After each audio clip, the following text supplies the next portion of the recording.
So, I'm not too exposed in this video, am I? Man, my boobs look really big. I'm not on the IBTC, but dang, girl, you swole. What do you want? I'm not going to pick you up in this kitchen anymore. I picked you up, put you down, and washed my hands of it and of you.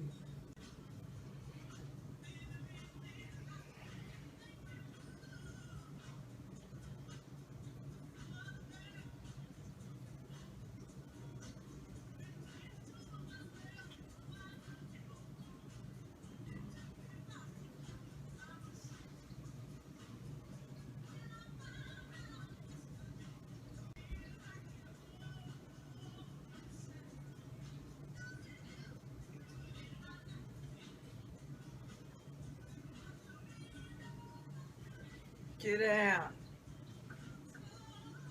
He's clamping down on me, y'all.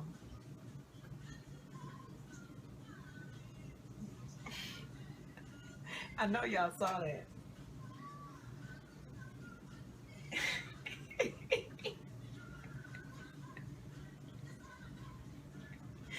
You can't be with me. You can't be with me in the kitchen.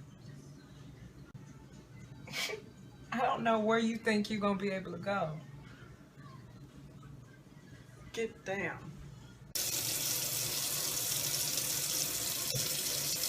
I was going to go over the seeds that I just got from Nicole. And I have the seeds I'm going to send back to her as well. And I may or may not let you know about the other ones I'm going to add in that package.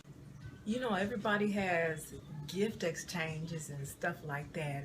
You know, in general, all the people I love the most are in a way different tax bracket than me. You know, you got to do gift exchanges within your financial bracket. Because I've seen some of these echelon bitches doing gift exchanges, and they giving each other Chanel and Louis and Yves Saint Laurent and Givenchy. My bank account is not about that life. I really do. You know the little girl that came up with the GoFundMe account because she's trans financial? That was hilarious to me. The reason being is because I think I really am. And I think I've always have been. Yet have never been in the had the financial accessibility to be able to support those tastes. So I know what quality is. I guess it's still a good thing because that means I can still shop within my tax bracket. I started to say amongst the peasants. But that's my tax bracket. But I can still shop amongst the peasants, so to speak, and know what things are quality. Because like I've shown you before, there's some less expensive versions of things that are equal to or better than an top shelf brand. And in essence, that's all branding is convincing you that theirs is better than another. And the people who have successfully done that succeed in branding.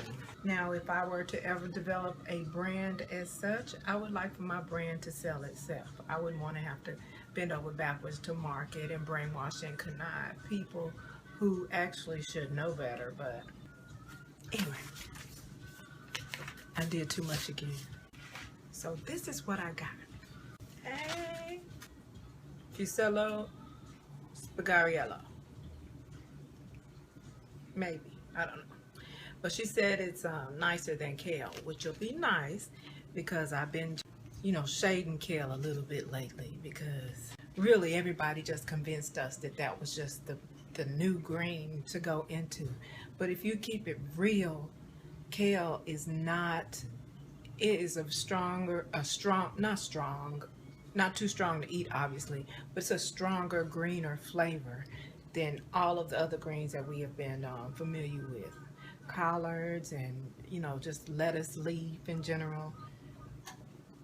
So don't get me wrong, kale is good, but it's like, why when everything else is doing just fine and it has a nice green flavor, you know?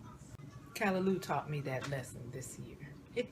I can't say it taught me that lesson because I already knew, but Hallelujah uh, shook the table on me and looked me in the eyes and said, girl, greens, you getting your greens one way or another. Why not enjoy it? Why not make them delicious for real and not delicious like other people tell you they are? And got off focus.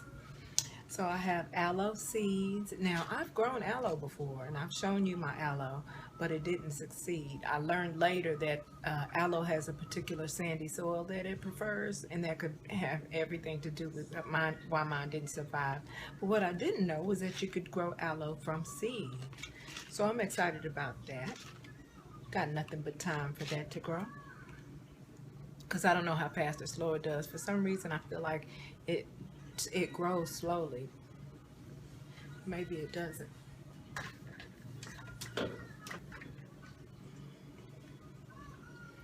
I got this mustard red giant. She says that tastes like, she's a note that it tastes like wasabi. And that sounds a little spicy for my flavor, for my taste. But I'm gonna grow at least one, maybe two. I have early purple sprouting broccoli. That'll be interesting to grow. I've seen it and wanted to grow it, but especially after my last broccoli growing experience this last year that I shared with you guys. The broccoli, and it came out a big, beautiful, healthy head. But two things. Pests love the leaves. The cabbage worms, all the pests love the broccoli leaves. It doesn't need to be pretty because you are going for the crown anyway, but it can look pretty bad, and I want it to be pretty. You know, I'm a tomboy, but I'm still a girl. I want it to be pretty if it can.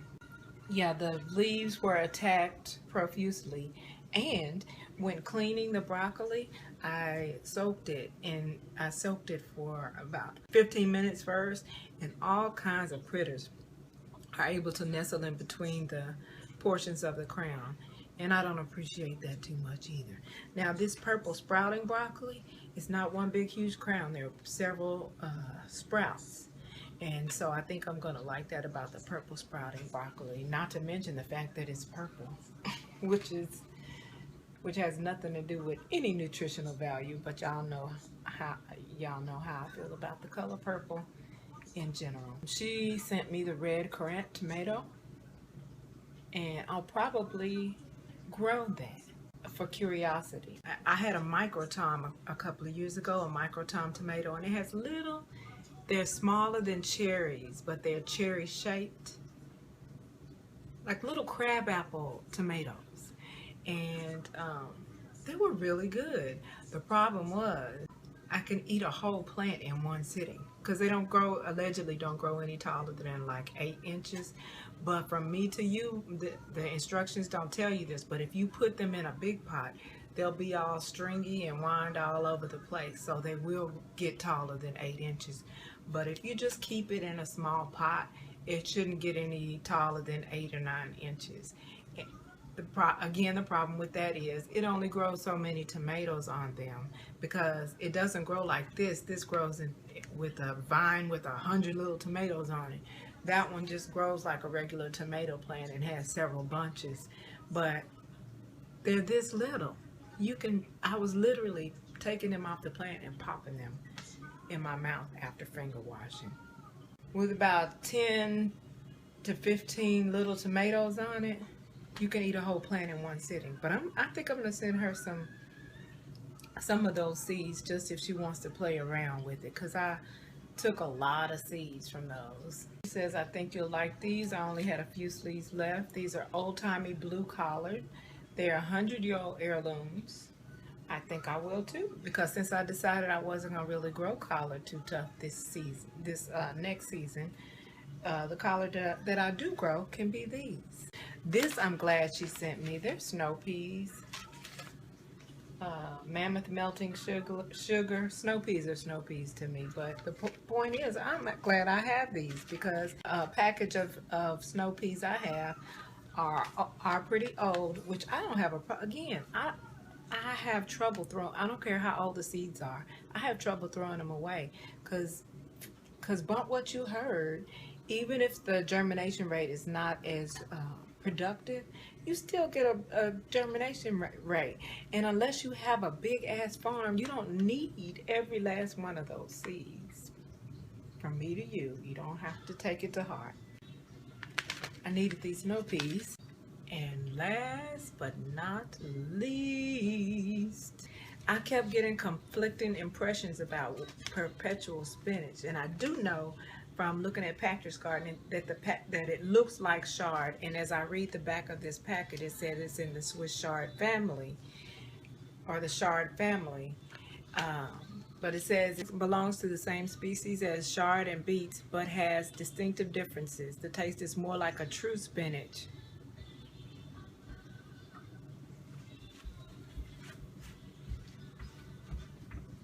The taste is more like a true spinach than ordinary chard, and the leaves look like spinach too.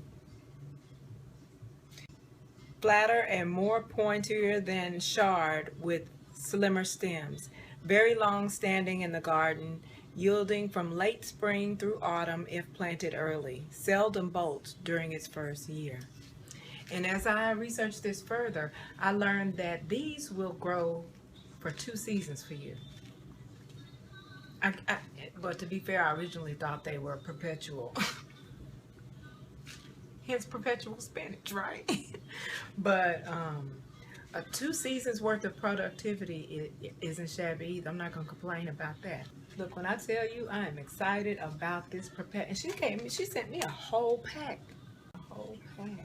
This alone is priceless.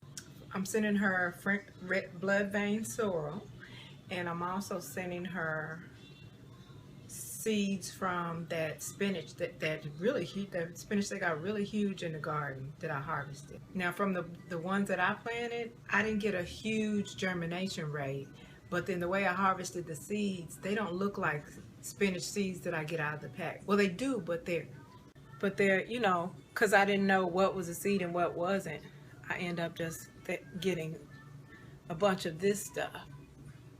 So I basically just sprinkle it and see what comes up. So it might be a great germination rate for all I know, but anyway, I sent her a bunch of those.